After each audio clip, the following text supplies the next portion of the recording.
Hi ಎಲ್ರಿಗೂ ನಮಸ್ಕಾರ. ಎಲ್ಲರೂ ಹೇಗಿದ್ದೀರಾ? ಎಲ್ಲರೂ ಚೆನ್ನಾಗಿದ್ದೀರಾ ಅಂತ ಅಂದ್ಕೊಂಡಿದ್ದೀನಿ. ನಾನು ಕೂಡ ತುಂಬ ಚೆನ್ನಾಗಿದ್ದೀನಿ.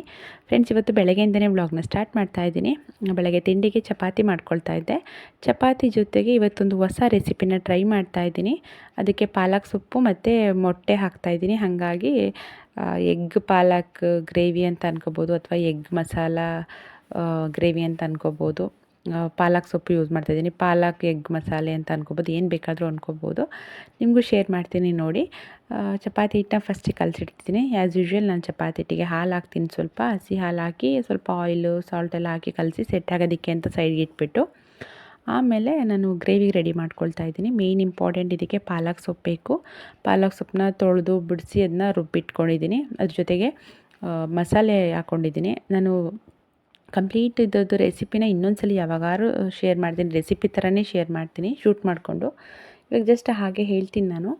ಇಲ್ಲೊಂದು 8 ಮೊಟ್ಟೆ ತೊಗೊಂಡಿದ್ದೀನಿ. ಅಂದರೆ ಮನೆ ತುಂಬ ಜನ ಇದ್ದಾರಲ್ವ, ತಂಗಿ ಮಕ್ಕಳು ನಾವೆಲ್ಲರೂ ಇದ್ದೀವಿ, ಅಮ್ಮ ಇದ್ದಾರೆ. ಅದಕ್ಕೋಸ್ಕರ ಅದಕ್ಕೆ ಪಾಲಕ್ ಸೊಪ್ಪು ಜೊತೆಗೆ ಒಂದೆರಡು ಹಸಿಮೆಣ್ಸಿಕಾಯಿ, ಶುಂಠಿ, ಬೆಳ್ಳುಳ್ಳಿ ಎಲ್ಲ ಹಾಕ್ಕೊಂಡು ಮತ್ತು ಕೊತ್ತಂಬರಿ ಸೊಪ್ಪು, ಸ್ವಲ್ಪ ಜೀರಿಗೆ ಹಾಕ್ಕೊಂಡು ರುಬ್ಬಿಟ್ಕೊಂಡಿದ್ದೀನಿ ಪೇಸ್ಟ್ ಮಾಡಿಕೊಂಡು. ಇವಾಗ ಈರುಳ್ಳಿ ಮತ್ತು ಟೊಮೆಟೊನ ಕಟ್ ಮಾಡಿ ಇಟ್ಕೊತಾ ಇದ್ದೀನಿ ಒಗ್ಗರಣೆಗೆ ಅಂತ ಹೇಳಿ. ನನ್ನ ತಂಗಿ ಕೂಡ ಬಂದಳು, ಅವ್ರ ಜೊತೆ ಹಾಗೆ ಮಾತಾಡಿಕೊಂಡು ನಾನು ಕಟ್ ಮಾಡ್ತಾಯಿದ್ದೆ. ಹಾಗೆ ನಿಮಗೆ ಇನ್ನೊಂದು ವಿಷಯ ಹೇಳಬೇಕು ನಾನು. ಏನಪ್ಪ ಅಂದರೆ, ನಾನು ಮೊನ್ನೆ ಮುಯಿ ದುಡ್ಡು ಲೆಕ್ಕ ಹಾಕಿದ್ದು ಅಂತ ಒಂದು ವ್ಲಾಗ್ ಮಾಡಿ ಹಾಕಿದ್ದೆ ಗೊತ್ತಾ. ಆ ವಿಡಿಯೋಗೆ ಯಾರೋ ಒಬ್ಬರು ಕಮೆಂಟ್ ಮಾಡಿದ್ದಾರೆ, ನೀವು ದುಡ್ಡುಗೋಸ್ಕರ ಫಂಕ್ಷನ್ ಮಾಡ್ತೀರಾ ಅಂದ್ಬಿಟ್ಟು. ನನಗೆ ಗೊತ್ತಾಗ್ತಿಲ್ಲ ಅವ್ರು ಯಾವ ಥರ ಥಿಂಕ್ ಮಾಡಿಕೊಂಡ್ರು ಅಂತ. ನಗಬೇಕು ಬೇಜಾರು ಮಾಡ್ಕೋಬೇಕು ಒಂದು ಗೊತ್ತಿಲ್ಲ. ನಾನು ಅದಕ್ಕೆ ಅವ್ರಿಗೆ ರಿಪ್ಲೈ ಮಾಡಿದೆ. ಆ್ಯಕ್ಚುಲಿ ನಾನು ಅದನ್ನ ಕಾಮಿಡಿಯಾಗೆ ತೊಗೊಂಡೆ.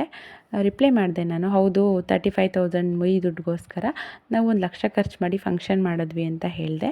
ಆ್ಯಕ್ಚುಲಿ 1,00,000 ಆಗಿಲ್ಲ, ಅದಕ್ಕಿಂತ ಜಾಸ್ತಿ ಆಗಿದೆ. ಹತ್ತತ್ರ 1,30,000 35,000 ತನಕ ಆಗಿದೆ. ನಾನು 1,00,000 ಅಂತ ಹೇಳಿದೆ. ಅದಕ್ಕೆ ಅವ್ರು ಮತ್ತೆ ರಿಪ್ಲೈ ಮಾಡಿದ್ದಾರೆ, ಖರ್ಚು ಮಾಡಿದ್ರೆ ಯಾರಿಗೆ, ನಿಮ್ಮ ಮಗಳಿಗೆ ತಾನೇ ಮಾಡಿದ್ದೀರಾ, ಇನ್ನೂ ಸ್ವಲ್ಪ ಜನ ಬಂದಿದ್ದರೆ ದುಡ್ಡು ಬರ್ತಿತ್ತು ಅನ್ನೋ ದುರಾಸೆನ ಬಿಡಿ ಅಂತ ಹೇಳಿದ್ದಾರೆ. ನಂಗೆ ನಿಜ ಗೊತ್ತಾಗ್ತಿಲ್ಲ ಇವ್ರು ಯಾಕೆ ಈ ಥರ ಹೇಳ್ತಿದ್ದಾರೆ ಅಂತ ಹೇಳಿ. ನಾನು ಹೇಳಿದ್ದೇನೆಂದರೆ, ನಮ್ಮ ರಿಲೇಟಿವ್ಸ್ಗಳು ಇನ್ನೂ ತುಂಬ ಜನ ಬರೋರಿದ್ದರು, ಬಟ್ ಬಂದಿರಲಿಲ್ಲ ಅವತ್ತು. ಅಂದರೆ ಬೇರೆ ರೀಸನ್ಗಳಿರುತ್ತಲ್ಲ, ಅವ್ರಿಗೂ ಬೇರೆ ಬೇರೆ ಕಾರಣಗಳು, ಹಾಗಾಗಿ ಬರಲಿಲ್ಲ. ಆಮೇಲೆ ಕಾಲ್ ಮಾಡಿ ಎಲ್ಲರೂ ಹೇಳಿದ್ರು, ಕೆಲವರೆಲ್ಲ ಆಮೇಲೆ ಮನೆಗೆ ಬಂದೋದ್ರು. ಅದಕ್ಕೆ ನಾನು ಆ ಥರ ಹೇಳಿದ್ದು. ಅಂದರೆ ಅವರು ಕೂಡ ಬಂದಿದ್ದರೆ ನಮಗೆ ಇನ್ನೊಂದು ಸ್ವಲ್ಪ ಬರ್ತಿತ್ತು ದುಡ್ಡು ಅಂತ. ಅದಕ್ಕೋಸ್ಕರ ನಾವು ದುರಾಸೆಗೋಸ್ಕರನೇ ಏನು ದುರಾಸೆ ಪಟ್ಟರು. ಆ ಥರ ದುರಾಸೆ ಪಡೋದಾಗಿದ್ರೆ ನಾವು ಲಕ್ಷಾಂತರ ರೂಪಾಯಿ ಖರ್ಚು ಮಾಡಿ ಫಂಕ್ಷನ್ನೇ ಮಾಡ್ತಿರಲಿಲ್ಲ ಅಲ್ವಾ. ಉಳಿಸ್ಬೋದಿತ್ತಲ್ವ ಆ ದುಡ್ಡನ್ನು ಕೂಡ, ಉಳ್ಕೊಂತಿತ್ತಲ್ಲ ನಮಗೇನೆ ದುಡ್ಡು. ಇದೊಂದು 35,000 ರೂಪಾಯಿ ದುಡ್ಡುಗೋಸ್ಕರ ಲಕ್ಷಾಂತರ ರೂಪಾಯಿ ಖರ್ಚು ಮಾಡಿ ನಾವ್ಯಾಕೆ ಮಾಡಬೇಕಾಗಿತ್ತು ಫಂಕ್ಷನ್ನು. ನಾವು ಆ ಥರ ಎಲ್ಲ, ನಮಗೆ ನಮ್ಮ ಮಗಳು ಇಂಪಾರ್ಟೆಂಟು, ಆ ಖುಷಿ ಇಂಪಾರ್ಟೆಂಟು, ಆ ಮೆಮೊರೀಸ್ ಇಂಪಾರ್ಟೆಂಟ್ ನಮಗೆ. ಇವ್ರು ಅದು ಯಾಕೆ ಥಿಂಕ್ ಮಾಡಿದ್ರೆ, ಮೇ ಬಿ ಅವ್ರು ಆ ಥರ ದುರಾಸೆ ಮಾಡ್ತಾರೇನೋ ಗೊತ್ತಿಲ್ಲ ನನಗದು. ಅವ್ರಿಗೆ ಕಮೆಂಟೆಲ್ಲ ಆನ್ಸರ್ ಮಾಡಿದ್ದೀನಿ, ಇಲ್ಲಿ ಪಿನ್ ಮಾಡ್ತೀನಿ ಬೇಕಾದ್ರೆ ನೋಡಿ ಕಮೆಂಟು. ಇವಾಗ ಅಮ್ಮ ತುಪ್ಪ ಕೊಟ್ಟು ಬೆಣ್ಣೆ ಕೊಟ್ಟಿದ್ರಲ್ಲ, ಅದನ್ನು ಕಾಯಿಸ್ಕೊತಾ ಇದ್ದೆ. ಹಾಗೆ ಎಗ್ನ ಬೇಯಿಸ್ಕೊಂಡು ಅದನ್ನು ಸಿಪ್ಪೆ ಬಿಡಿಸಿ ಮಧ್ಯಕ್ಕೆ ಕಟ್ ಮಾಡಿಬಿಟ್ಟು ಎಗ್ ಮಸಾಲ ಮಾಡ್ತೀವಲ್ಲ ಆ ಥರ ಫಸ್ಟು ಸ್ವಲ್ಪ ಸಾಲ್ಟು ಮತ್ತು ಚಿಲ್ಲಿ ಪೌಡರ್ ಹಾಕಿ ಆಯಿಲಲ್ಲಿ ಫ್ರೈ ಮಾಡ್ಕೊತಾ ಇದ್ದೀನಿ. ಇಲ್ಲಿ ಪಾಲಕ್ದು ನಾನು ಆವಾಗಲೇ ಮಸಾಲೆ ಹೇಳಿದ್ನಲ್ಲ, ಅದೆಲ್ಲ ರುಬ್ಬಿಟ್ಕೊಂಡಿದ್ದೀನಿ. ಎಲ್ಲ ಕಟ್ ಮಾಡಿ ಇಟ್ಕೊಂಡು ಒಂದು ಪ್ಲೇಟ್ಗೆ ಹಾಕಿ ಇಟ್ಕೊಂಡಿದ್ದೀನಿ. ಸೇಮ್ ಅದೇ ಪ್ಯಾನ್ಗೆ ಆಯಿಲ್ ಹಾಕ್ಬಿಟ್ಟು ಕರಿಬೇವು ಸೊಪ್ಪು, ಸ್ವಲ್ಪ ಸ್ಪೈಸಸ್ ಎಲ್ಲ ಹಾಕಿಬಿಟ್ಟು ಈರುಳ್ಳಿ ಹಾಕಿ ಚೆನ್ನಾಗಿ ಫ್ರೈ ಮಾಡ್ಕೊತೀನಿ. ಸ್ವಲ್ಪ ಟ್ರಾನ್ಸ್ಪರೆಂಟ್ ಆಗಬೇಕು ಈರುಳ್ಳಿ ಅಲ್ಲಿ ತನಕ ಫ್ರೈ ಮಾಡಿಕೊಂಡು, ಅದ್ರ ಜೊತೆಗೆ ನಾವು ಮಾಮೂಲಿ ಟೊಮೆಟೊ ಅದು ಫಸ್ಟು ಗ್ರೇವಿ ಹಾಕ್ಕೋಬೇಕು. ಗ್ರೇವಿನ ಅಂದರೆ ಪಾಲಕ್ ರುಬ್ಬಿಟ್ಕೊಂಡಿದ್ದೀನಲ್ಲ ಅದನ್ನು ಹಾಕ್ಕೋಬೇಕಾಗತ್ತೆ. ಈ ಕಡೆ ತುಪ್ಪ ಕೂಡ ಕಾಯ್ತಾಯಿತ್ತು, ತುಂಬ ಚೆನ್ನಾಗಿ ಪರಿಮಳ ಬರ್ತಾಯಿತ್ತು ತುಪ್ಪದ್ದು. ಅದು ಕೂಡ ಹಸಿ ವಾಸನೆ ಹೋಗೋ ತನಕ ಹುರಿದ್ಬಿಟ್ಟು ಆಮೇಲೆ ಟೊಮೆಟೊ ಹಾಕಿ ರುಚಿಗೆ ತಕ್ಕಷ್ಟು ಉಪ್ಪು ಹಾಕಿ ಹುರ್ಕೊಂಡಿದ್ನಲ್ಲ ಮೊಟ್ಟೆ, ಮೊದಲೇ ಫ್ರೈ ಮಾಡ್ಕೊಂಡಿದ್ದೆನಲ್ಲ ಮೊಟ್ಟೆ ಹಾಕಿದ್ರೆ ಪಾಲಕ್ ಎಗ್ ಮಸಾಲ ರೆಡಿ ಆಗುತ್ತೆ. ತುಂಬ ಟೇಸ್ಟಿಯಾಗಿರುತ್ತೆ. ಇದಕ್ಕೆ ಟೊಮೆಟೊನ ಕಟ್ ಮಾಡಿ ಹಾಕ್ಬೋದು, ಹಾಗೆ ಪ್ಯೂರಿಗೂ ಥರ ರುಬ್ಬಿಟ್ಟು ಹಾಕಿದ್ರೂ ಕೂಡ ತುಂಬ ಚೆನ್ನಾಗಿ ಬರುತ್ತೆ. ನೆಕ್ಸ್ಟ್ ಟೈಮ್ ಕರೆಕ್ಟಾಗಿ ನಾನು ರೆಸಿಪಿ ಥರನೇ ಶೂಟ್ ಮಾಡಿ ತೋರಿಸ್ತೀನಿ. ಇವಾಗ ಚಪಾತಿ ಮಾಡ್ಕೊತಾ ಇದ್ದೀನಿ. ಚಪಾತಿ ನೋಡಿ ತುಂಬ ಚೆನ್ನಾಗಿ ಉಬ್ಬಿ ಬರುತ್ತೆ, ಹಾಲು ಹಾಕಿ ಕಲಸಿರೋದ್ರಿಂದ ಬೇಗ ಇನ್ಸ್ಟಂಟಾಗಿ ಬರುತ್ತೆ. ಇವಾಗ ತಿಂಡಿಗೆ ಹಾಕ್ಕೊಡ್ತಾಯಿದ್ದೀನಿ. ತಿಂಡಿ ಮಾಡ್ಕೊಬೇಕು. ತಿಂಡಿ ಮಾಡಾದ್ಮೇಲೆ ಇಮಿಡಿಯೇಟ್ ಅಡುಗೆ ಕೂಡ ಮಾಡ್ತಾಯಿದ್ದೀನಿ. ನುಗ್ಗೆಕಾಯಿ ಬಂದಿತ್ತು, ನುಗ್ಗೆಕಾಯಿ ತೊಗೊಂಡು, ಅಂದರೆ ನುಗ್ಗೆಕಾಯಿ ಸಾಂಬಾರು ಅಂದರೆ ಬೇಗ ಆಗೋಗುತ್ತೆ. ಅದು ಅಲ್ಲದೆ ನಾನು ಸ್ವಲ್ಪ ಬೇರೆ ಡಿಫ್ರೆಂಟಾಗಿ ಮಾಡ್ತೀನಿ. ಈ ರೆಸಿಪಿ ಶೇರ್ ಮಾಡಿದ್ದೀನಿ, ಯಾರಿಗಾರು ಬೇಕಂದರೆ ಚೆಕ್ ಮಾಡಿ. ಬೇಗ ಆಗೋಗುತ್ತೆ, ಇನ್ಸ್ಟೆಂಟಾಗಿ ಮಾಡ್ಕೊಬೋದು. ಸೊ ನುಗ್ಗೆಕಾಯಿ ಸಾಂಬಾರು ಕೂಡ ಮಾಡ್ಕೊತಾ ಇದ್ದೀನಿ. ನನ್ನ ತಂಗಿ ಹೇಳಿಸ್ಕೊತಾ ಇದ್ಲು, ನುಗ್ಗೆಕಾಯಿ ಸಾಂಬಾರು ಚೆನ್ನಾಗಿ ಮಾಡ್ತಿದ್ಯಾಕ, ಇದು ನಾನು ಇದೇ ಫಸ್ಟ್ ಟೈಮ್ ನೋಡ್ತಿರೋದು ಅಂತ. ನುಗ್ಗೆಕಾಯಿ ಸಾಂಬಾರಿಗೆ ಸಪ್ರೇಟಾಗಿ ಬೇಳೆನ ಈ ಕಡೆ ಪುಟಾಣಿ ಕುಕ್ಕರ್ ಇತ್ತಲ್ಲ ಅದ್ರಲ್ಲಿ ಬೇಯಿಸ್ಕೊಂಡಿದ್ದೆ. ಈ ಕಡೆ ರೈಸ್ಗೆ ಇಟ್ಟಿದ್ದೆ. ಆ ಕಡೆ ಸಾಂಬಾರು ಮಾಡಿ ಇಟ್ಬಿಟ್ಟು ಈಗ ಪೋಸ್ಟ್ ಆಫೀಸಿಗೆ ಬಂದಿದ್ದೀನಿ. ಸ್ಯಾರಿನ ಪಾರ್ಸೆಲ್ ಕಳಿಸೋದಿತ್ತು. ಇವತ್ತು ನನ್ನ ಹಸ್ಬೆಂಡು ಅವರು ಕೂಡ ಬಂದಿದ್ದರು ನನ್ನ ಜೊತೆನೇ. ಹೊರಗಡೆ ಹೋಗ್ತಾಯಿದ್ವಿ, ಸೊ ಹಾಗೇ ನಾವೇ ಹೋಗ್ಬಿಡೋಣ ಅಂತ ಪೋಸ್ಟ್ ಆಫೀಸ್ಗೆ ಹೋಗ್ಬಿಟ್ಟು ಕಳಿಸ್ತಾ ಇದ್ದೀನಿ. ನಾನು ಇಂಡಿಯನ್ ಪೋಸ್ಟಲ್ಲೇ ಕಳಿಸೋದು ಎಲ್ರಿಗೂ. ಕೊರಿಯರ್ ಅಷ್ಟೊಂದು ಪ್ರಿಫರ್ ಮಾಡಲ್ಲ ನಾನು. ತೀರಾ ಎಮರ್ಜೆನ್ಸಿ ಇದ್ದಾಗ ಮಾತ್ರ ನಾನು ಕೊರಿಯರ್ ಹೋಗ್ತೀನಿ. ಇಲ್ಲಾಂದರೆ ನಾನು ಇಂಡಿಯನ್ ಪೋಸ್ಟಲ್ಲಿ ಎಲ್ರಿಗೂ ಫೆಸಿಲಿಟಿ, ಅಂದರೆ ಎಲ್ರಿಗೂ ಸ್ಯಾರಿನ ಕಳಿಸೋದು ಫೆಸಿಲಿಟಿ ಚೆನ್ನಾಗಿದೆ ಅಂತ.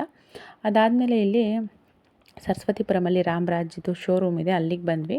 ನನ್ನ ಹಸ್ಬೆಂಡು ಒಂದು ಶರ್ಟ್ ತೊಗೋಬೇಕು ಅಂತ ಹೇಳಿದ್ರು, ಯಾರಿಗೋ ಗಿಫ್ಟ್ ಮಾಡೋದಕ್ಕೆ ಅಂತ. ಹಾಗಾಗಿ ಅಲ್ಲಿಗೆ ಬಂದ್ವಿ ಶರ್ಟ್ ತೊಗೊಂಬಿಡೋಣ ಅಂತ. ಶರ್ಟು ತೊಗೊಂಡು ಅಂದರೆ ನೋಡಿದ್ವಿ. ಆಮೇಲೆ ಅದು ಸ್ವಲ್ಪ ಯಾಕೋ ಸ್ವಲ್ಪ ಬೇಡ ಅಂತ ಅನ್ನಿಸ್ತು. ಅಂದರೆ ಮೆಟೀರಿಯಲ್ಲು ಲೂಯಿ ಫಿಲಿಪಲ್ಲೇ ಚೆನ್ನಾಗಿದೆ ಅಂತ ಅನ್ನಿಸ್ತು. ಸೊ ಹಾಗಾಗಿ ತೊಗೊಳ್ಳಿಲ್ಲ. ಹಾಗೆ ಬರ್ತಾ ನನ್ನ ಮಗ ಪಾನಿಪುರಿ ಬೇಕು ತುಂಬ ದಿನ ಆಗಿದೆ ಅಂತ, ಸೊ ಒಂದು ಪಾನಿಪುರಿ ಹಾಗೆ ಒಂದು ಮಸಾಲ ಪುರಿ ತಿನ್ಕೊಂಡು ಮನೆಗೆ ಬಂದ್ವಿ.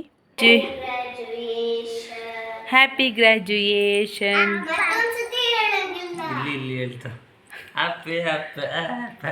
ನೆಕ್ಸ್ಟ್ ಏನವ ಇನ್ನೊಂದ್ಸಲ ಹೇಳವ, ನೀನು ಹೇಳವ. ದಿದ್ದಿ ನೀನು ಹೇಳ ಹ್ಯಾಪಿ ಗ್ರ್ಯಾಜುಯೇಷನ್.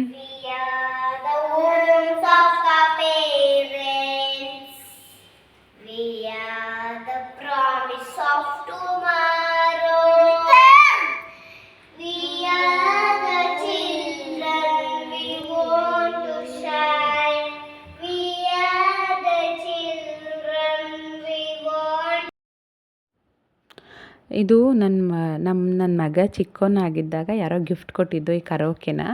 ಅವನಿಗೆ ತುಂಬ ಇಷ್ಟ, ತುಂಬ ಫೇವ್ರೇಟ್ ಇದು. ತುಂಬ ಚೆನ್ನಾಗಿ ಹಾಡು ಹೇಳ್ತಾ ಇದ್ದ ಮಗು ಇದ್ದಾಗ, ಅದಕ್ಕೆ ಗಿಫ್ಟ್ ಕೊಟ್ಟಿದ್ದರು. ಅದು ಇವಾಗ ಮನೆ ಶಿಫ್ಟ್ ಮಾಡ್ತಾ ಇದ್ದೀವಲ್ಲ, ಏನೋ ತೆಗಿಬೇಕಾದ್ರೆ ಸಿಕ್ಬಿಡ್ತು. ಅದನ್ನು ಹಿಡ್ಕೊಂಡ್ಬಿಟ್ಟು ನಂದು ಅಂತೇಳಿ ಹಾಡು ಹೇಳ್ತಾ ಇದ್ದ. ಒಂದು ಗ್ರ್ಯಾಜುಯೇಷನ್ ಡೇ ಸಾಂಗ್ ಇತ್ತಲ್ಲ, ಅದು ಚೆನ್ನಾಗಿ ಹೇಳ್ತಾನೆ ಅವನು. ಅದಕ್ಕೋಸ್ಕರ ಅದನ್ನೇ ಹೇಳ್ತಾ ಇದ್ದ. ಅಂದರೆ ಪಾಪು ಮುಂದೆ ನಿಂತ್ಕೊಂಡು ಹೇಳ್ತಾ ಇದ್ದ. ಅವಳು ಅದಕ್ಕೆ ಚೆನ್ನಾಗಿ ರಿಯಾಕ್ಟ್ ಮಾಡ್ತಾಯಿದ್ಲು. ಅವಳು ಕೂಡ ಹೇಳೋದಕ್ಕೆ ಟ್ರೈ ಮಾಡ್ತಾಳೆ. ಇವಾಗ ನಾವೇನಾದರೂ ಹೇಳಿದಾಗ ಅವಳು ಕೂಡ ಅದಕ್ಕೆ ರೆಸ್ಪಾಂಡ್ ಮಾಡ್ತಾಳೆ, ವಾಪಸ್ ಹೇಳೋಕ್ಕೆ ತುಂಬ ಟ್ರೈ ಮಾಡ್ತಾಳೆ. ಖುಷಿ ಆಗುತ್ತೆ. ಆಮೇಲೆ ಅದು ಕರೋಕೆ ಹಿಡ್ಕೊಂಡ್ಬಿಟ್ಟು ಅವಳು ಕೊಡ್ತಾನೆ ಇರಲಿಲ್ಲ ನಮಗೆ, ಅವಳೇ ಹಿಡ್ಕೊಂಡು ಹಾಡು ಹೇಳೋಕ್ಕೆ ಅಂತ ನಿಂತ್ಕೊಂಡಿದ್ಲು. ಸಂಜೆ ಆದಮೇಲೆ ಹೋಳಿ ಹಬ್ಬ ಇತ್ತಲ್ಲ, ನನ್ನ ಮೇಲ್ಗಡೆ ಮನೆ ಮಕ್ಕಳುಗಳು ಹೋಳಿ ಆಡೋಕ್ಕೆ ಸ್ಟಾರ್ಟ್ ಮಾಡಿದ್ರು. ನನ್ನ ಮಗ ಮತ್ತು ನನ್ನ ತಂಗಿ ಮಗಳಿಬ್ಬರು ಹೊರಗಡೆ ಆಟ ಆಡ್ತಾಯಿದ್ರು. ಅವ್ರನ್ನ ನೋಡಿಬಿಟ್ಟು ಕರೆದ್ಬಿಟ್ಟು ಬಣ್ಣ ಹಚ್ಬಿಟ್ಟಿದ್ದಾರೆ. ಸೊ ಇವರು ಫುಲ್ ಖುಷಿ ಆಗಿಬಿಟ್ಟು ಪ್ಲೀಸ್ ಆಟ ಆಡ್ತೀವಮ್ಮ ಅಂತ ಕೇಳಿಕೊಂಡ್ರು. ಸರಿ ಆಟ ಆಡ್ರಪ್ಪ ಅಂತೇಳಿ ಒಂದು ಅರ್ಧ ಬಕೆಟ್ ನೀರು ಕೊಟ್ಬಿಟ್ಟು ಕಳಿಸ್ದೆ. ಪುಟ್ ಬಟ್ಲನ್ನ ಕೈ ಕೊಟ್ಬಿಟ್ಟು ಇಷ್ಟರಲ್ಲೇ ಆಟ ಆಡ್ಕೊಳ್ಳಿ ಅಂತ ಹೇಳಿ ಕಳಿಸ್ದೆ. ಸ್ಟಾರ್ಟಿಂಗಲ್ಲಿ ಓಕೆ ಅಂತ ಹೇಳಿದ್ರು, ಬಟ್ ಆಮೇಲೆ ಸಿಕ್ಕಾಬಟ್ಟೆ ಆಟ ಮಾಡೋಕ್ಕೆ ಸ್ಟಾರ್ಟ್ ಮಾಡಿಕೊಂಡ್ರು ಜಾಸ್ತಿ ಬೇಕು ಅಂತ. ಬಟ್ ವರ್ಷಕ್ಕೊಂದ್ಸಲ ಆಡೋದು, ಮಕ್ಕಳು ಎಂಜಾಯ್ ಮಾಡ್ತಿದ್ದಾರೆ ಆ ಥರನೂ ಅನಿಸುತ್ತೆ. ಬಟ್ ನೀರಿಗೂ ಕೂಡ ಪ್ರಾಬ್ಲಮ್ ಇದೆಯಲ್ವ ಬೇಸಿಗೆ ಇರೋದ್ರಿಂದ ನಾನು ಅವಾಯ್ಡ್ ಮಾಡಿದೆ. ತುಂಬ ಹಠ ಮಾಡಿದಾಗ ವಾಲ್ ಆಫ್ ಮಾಡಿಬಿಟ್ಟೆ, ಕೊಡಲಿಲ್ಲ ನೀರನ್ನ. ನನಗೆ ನಮ್ಮ ಸ್ಕೂಲ್ ಡೇಸು ಕಾಲೇಜ್ ಡೇಸ್ ನೆನಪಾಗೋಯ್ತು. ತುಂಬ ಚೆನ್ನಾಗಿತ್ತು ಅವಾಗಿಂದೆಲ್ಲ. ಮಕ್ಕಳೆಲ್ಲ ಎಂಜಾಯ್ ಮಾಡ್ತಾಯಿದ್ರು. ಆಮೇಲೆ ನನಗೆ ಕಮೆಂಟ್ ಬಂದಿದೆ, ಏನಂತ ಅಂದರೆ ಒಬ್ಬರು ಕೇಳಿದ್ದಾರೆ, ಫಂಕ್ಷನ್ಗೆ ಎಷ್ಟು ಖರ್ಚಾಯಿತು ಸಿಸ್ಟರ್ ನಾಮಕರಣಕ್ಕೆ ಅಂತ ಕೇಳಿದ್ದೀರಾ. ನಾಮಕರಣಕ್ಕೆ ನಮಗೆ ಹತ್ತತ್ರ 1,30,000 ತನಕ ಆಗಿದೆ. ಅಂದರೆ ಗೋಲ್ಡ್ ಬಿಟ್ಟು, ಅವಳಿಗೆ ನಾವೇನು ಬಳೆ ಮಾಡಿಸಿದ್ವಿ ಬಳೆ ಬಿಟ್ಟು ಬರೀ ನಾಮಕರಣಕ್ಕೆ ಖರ್ಚು ಮಾಡಿರೋದು. ಈಗ ಮಟನ್ನು ಇರ್ಬೋದು, ಚಿಕನ್ನು, ಮತ್ತು ದಿನಸಿ ಐಟಮ್ಮು, ಡೆಕೋರೇಷನ್ನು, ಫಂಕ್ಷನ್ ಹಾಲ್ದು, ಅಡುಗೆಯವ್ರಿಗೆ ಕೊಟ್ಟಿರೋದು, ಈ ಥರ ಚಿಕ್ಕ ಪುಟ್ಟ ಖರ್ಚು, ಈಗ ರಿಟರ್ನ್ ಗಿಫ್ಟ್ ಕೊಟ್ಟಿದ್ದು ತರಿಸಿದ್ವಿ, ಈ ಥರ ಒಂದು ಚಿಕ್ಕ ಪುಟ್ಟ ಖರ್ಚು ಎಲ್ಲ ಸೇರಿ ಕೂಡ ನಮಗೆ 1,30,35,000 ತನಕ ಹೋಗಿದೆ. ಆಮೇಲೆ ಇನ್ನೊಬ್ರು ಯಾರೋ ಕೇಳಿದರು ಫಂಕ್ಷನ್ನು ಯಾರು ಮಾಡಿರೋದು ಅಂತ ಹೇಳಿ. ಫಂಕ್ಷನ್ ಮಾಡಿದ್ದು ನಾವೇನೇ, ಅಂದರೆ ನನ್ನ ಹಸ್ಬೆಂಡೇನೆ ಮಾಡಿದ್ದು. ಅಂದರೆ ಇಲ್ಲಿ ಅವರೇ ಮಾಡಬೇಕು ನಾವೇ ಮಾಡಬೇಕು ಆ ಥರ ಏನಿರಲ್ಲ. ಬಟ್ ಇವಾಗ ಹೆಂಗೆ ಅಂತಂದರೆ ನಮ್ಮ ಫ್ಯಾಮಿಲಿ ಮತ್ತು ಅವ್ರ ಫ್ಯಾಮಿಲಿ, ಅವ್ರಿಗೆ ಅಂತ ಸಪ್ರೇಟ್ ಫ್ಯಾಮಿಲಿ ಅಂತ ಆದಮೇಲೆ ಈಗ ನಮ್ಮ ಮಗುದು ಮಾಡಿರೋದ್ರಿಂದ ನಾವೇ ತಾನೇ ಮಾಡಬೇಕಾಗಿರುತ್ತೆ. ಹಂಗಂದ್ಬಿಟ್ಟು ನಾವು ಬೇರೆ ಇದ್ದೀವಿ, ಬೇರೆ ಆ ಥರ ಅಲ್ಲ, ನಾವೆಲ್ಲರೂ ಚೆನ್ನಾಗಿ ಒಟ್ಟಿಗೆ ಇದ್ದೀವಿ. ನಾವು ಮೈಸೂರಲ್ಲಿರ್ತೀವಿ, ಅವ್ರು ಪಿರಿಯಾಪಟ್ಟಣದಲ್ಲಿರ್ತಾರೆ, ಅಪ್ಪಾಜಿ ಅಮ್ಮ ಬೆಳ್ತೂರಲ್ಲಿರ್ತಾರೆ. ಬಟ್ ನಮ್ಮ ಮಗಳದ್ದು ಫಂಕ್ಷನ್ ಮಾಡಬೇಕಾದ್ರೆ ನಾವು ಅಬ್ವಿಯಸ್ಲಿ ನಾವೇ ತಾನೇ ಖರ್ಚು ಮಾಡಬೇಕು. ಹಾಗಾಗಿ ನಾವೇ ಮಾಡಿದ್ದು. ಆದರೆ ನಮ್ಮ ಅಪ್ಪಾಜಿ ಇರ್ಬೋದು, ನನ್ನ ಮೈದನ ಇರ್ಬೋದು, ನಮ್ಮ ಸಂಗೀತ ಇರ್ಬೋದು, ಎಲ್ಲರೂ ತುಂಬ ಚೆನ್ನಾಗಿ ಮುಂದೆ ನಿಂತು ಫಂಕ್ಷನ್ ನಡೆಸ್ಕೊಟ್ರು. ತುಂಬ ಚೆನ್ನಾಗಾಯಿತು ಫಂಕ್ಷನ್ನು. ಅದು ತುಂಬಾ ಖುಷಿ ನಮಗೆ. ನಮ್ಗೆ ಅಷ್ಟೇ ಸಾಕು, ಅವರು ಮುಂದೆ ನಿಂತು ನಡೆಸ್ಕೊಡ್ತಾರಲ್ಲ ಅದೇ ನಮಗೆ ತುಂಬ ಖುಷಿ. ಅಷ್ಟೇ. ನಮಗೆ ಇವಾಗ ನಿಮ್ಮ ಪ್ರಶ್ನೆಗೆ ಉತ್ತರ ಸಿಕ್ಕಿದೆ ಅಂತ ಅಂದ್ಕೊಂಡಿದ್ದೀನಿ ನಾನು. ಇದನ್ನು ಕೇಳಿದ್ರಿ ಕಮೆಂಟಲ್ಲಿ, ಅದಕ್ಕೋಸ್ಕರ ಹೇಳ್ತಾ ಇದ್ದೀನಿ.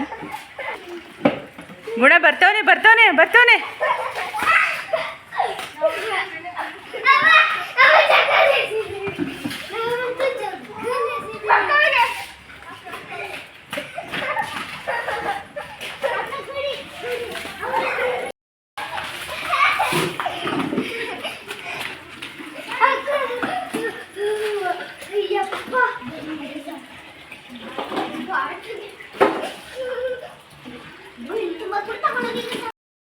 ಸೂಪರ್, ಚೆನ್ನಾಗಿ ಕಾಣ್ತಿದ್ಯಾ. Original colour. ಈಗ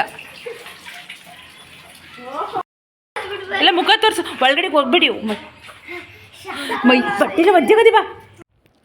ಮಕ್ಳುಗಳಂತೂ ಸಿಕ್ಕಾಬಟ್ಟೆ ಎಂಜಾಯ್ ಮಾಡ್ತಾಯಿದ್ರು. ನಾನು ವಾಲ್ ಆಫ್ ಮಾಡಿದರೂ ಕೂಡ ಹಠ ಮಾಡಿ ನೀರು ತೊಗೊಂಡು ಅದಕ್ಕೆ ಶಾಂಪು ಎಲ್ಲ ಮಿಕ್ಸ್ ಮಾಡಿಕೊಂಡು ಏನೇನೋ ಅವ್ರದ್ದೇ ಕ್ರಿಯೇಟಿವಿಟಿ ಕಲರೆಲ್ಲ ಮಿಕ್ಸ್ ಮಾಡಿಕೊಂಡು ಅಷ್ಟು ದೊಡ್ಡ ಹುಡುಗಿರ ಜೊತೆಯಲ್ಲಿ ಇವರಿಬ್ಬರು ಸಣ್ಣ ಪಿಳ್ಳೆಗಳು ಆಟ ಆಡೋಕ್ಕೆ ಹೋಗಿದ್ವು. ಆ ಹುಡುಗಿರು ಅಷ್ಟೇ ಏನು ಬೇಜಾರು ಏನು ಮಾಡ್ಕೊತಿರ್ಲಿಲ್ಲ, ತುಂಬ ಚೆನ್ನಾಗಿ ಆಟ ಆಡ್ತಾಯಿದ್ರು. ಚೆನ್ನಾಗಿ ಅನ್ನಿಸ್ತು ನನಗೆ ಹೋಳಿ ಇದಾಗಿದ್ದಿದ್ದು. ನನಗೂ ಹಾಕೋಕ್ಕೆ ಅಂತ ಬಂದರು ಅವರು. ಪಾಪು ಇತ್ಕೊಂಡಿದ್ನಲ್ವ ನಾನು, ಅದಕ್ಕೆ ಬೇಡ ಅಂತ ಹೇಳಿದೆ. ನನ್ನ ಹಸ್ಬೆಂಡ್ ಇದ್ದಿದ್ರೆ ನಿಜವಾಗ್ಲೂ ಇವ್ರನ್ನ ಹೋಲಿ ಆಡೋಕ್ಕೆ ಬಿಡ್ತಿರ್ಲಿಲ್ಲ. ಯಾಕಂದರೆ ಹೋಲಿ ಕಲರಲ್ಲಿ ಅದು ಏನಾದರೂ ಕೆಮಿಕಲ್ ಇರುತ್ತೆ, ಸ್ಕಿನ್ ಅಲರ್ಜಿ ಆಗುತ್ತೆ, ಆಡಬೇಡಿ ಅಂತ ಹೇಳೋರು. ಮತ್ತು ನೀರೆಲ್ಲ ವೇಸ್ಟ್ ಮಾಡಿರೋದು ನೋಡಿದ್ರೆ ನಿಜವಾಗ್ಲೂ ಬೈಯೋರು. ಬಟ್ ಅವ್ರು ಇರಲಿಲ್ಲ, ಡ್ಯೂಟಿಗೆ ಹೋಗಿದ್ರು. ಜ್ಯೋತಿ ಒಳಗಡೆ ಇದ್ಲು. ನಾನು ವೀಡಿಯೋ ಮಾಡ್ಕೊತಾ ಇದ್ದೆ ಅವ್ರು ಆಟ ಆಡೋದನ್ನು ನೋಡಿಕೊಂಡು. ಖುಷಿ ಅನ್ನಿಸ್ತಾ ಇತ್ತು, ಅದಕ್ಕೋಸ್ಕರ ವಿಡಿಯೋ ಮಾಡ್ಕೊಂಡು. ಅವನೇ ಹಾಕೊಂತವನೆ. ನನ್ನ ಮಗ ಅಂತೂ ಸಿಕ್ಕಾಬಟ್ಟೆ ಎಂಜಾಯ್ ಮಾಡ್ತಾ ಇದ್ದ. ಅವನಿಗೆ ಸಿಕ್ಕಿದ್ದೆ ಚಾನ್ಸು ಅಂತ. ನಿಮ್ಮದು ಹೋಲಿ ಸೆಲೆಬ್ರೇಷನ್ ಈ ಥರ ಇತ್ತು, ಸೆಲೆಬ್ರೇಷನ್ ಅಂತ ಕಮೆಂಟ್ ಮಾಡಿ. ಆಮೇಲೆ ಹೋಲಿದೆಲ್ಲ ಮುಗಿದ್ಮೇಲೆ ಇಬ್ಬರು ಸ್ನಾನ ಎಲ್ಲ ಮಾಡ್ಕೊಂಡು ಬಂದಮೇಲೆ ನಮ್ಮ ಪಕ್ಕದ ಮನೆ ಹುಡುಗಿ ಅಮೋಘ ಗೊತ್ತಲ್ವ ನಿಮಗೆ, ಮೊದಲೆಲ್ಲ ವೀಡಿಯೋದಲ್ಲಿ ತೋರಿಸಿದ್ದೀನಿ, ಹಳೆ ವೀಡಿಯೋಗಳಲ್ಲಿ. ಅವಳು ಬಂದಿದ್ಲು. ಅವಳ ಜೊತೆ ಕೂತ್ಕೊಂಡು ಎಲ್ಲ ಡ್ರಾಯಿಂಗ್ ಮಾಡ್ತಾಯಿದ್ರು. ಇವತ್ತು ಅವಳದು ಬರ್ತಡೇ ಬೇರೆ ಇತ್ತು.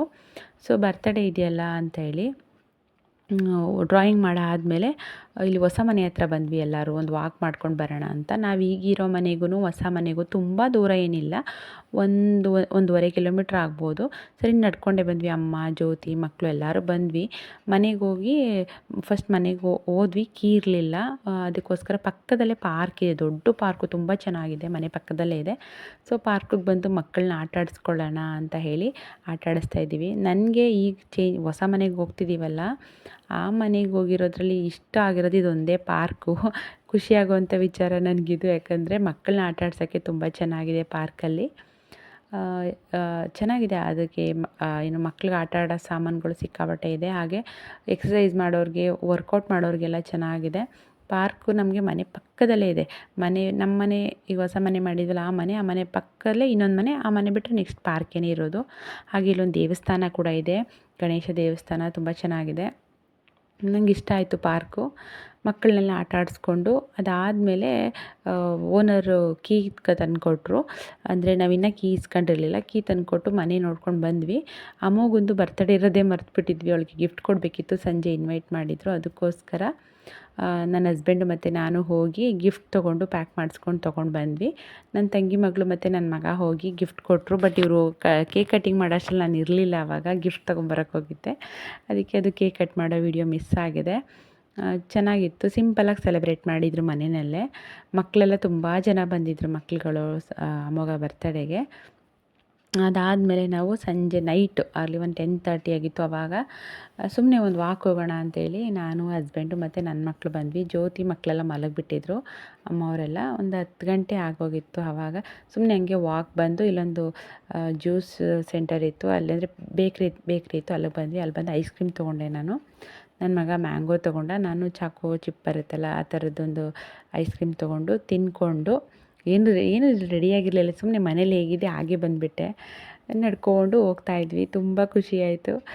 ಇದು ನನ್ನ ಮಗಳಂತೂ ಸಿಕ್ಕಾಪಟ್ಟೆ ಎಂಜಾಯ್ ಮಾಡ್ತಾಯಿದ್ವಿ, ಅವ್ರ ಅಪ್ಪನ ಹೆಗಲ ಮೇಲೆ ಕೂತ್ಕೊಂಡ್ಬಿಟ್ಟು. ಇದಾಗಿತ್ತು ಇವತ್ತಿನ ವ್ಲಾಗು. ನಿಮಗೆಲ್ಲ ಏನು ಅನ್ನಿಸ್ತೀವಿ ವ್ಲಾಗ್ ಅಂತ ಮರೀದೆ ಕಮೆಂಟ್ ಮಾಡಿ. ನಾನು ನಿಮಗೆಲ್ಲ ನೆಕ್ಸ್ಟ್ ವ್ಲಾಗಲ್ಲಿ ಸಿಗ್ತೀನಿ. ಅಲ್ಲಿ ತನಕ ಎಲ್ರಿಗೂ ಬಾಯ್ ಆ್ಯಂಡ್ ಟೇಕ್ ಕೇರ್.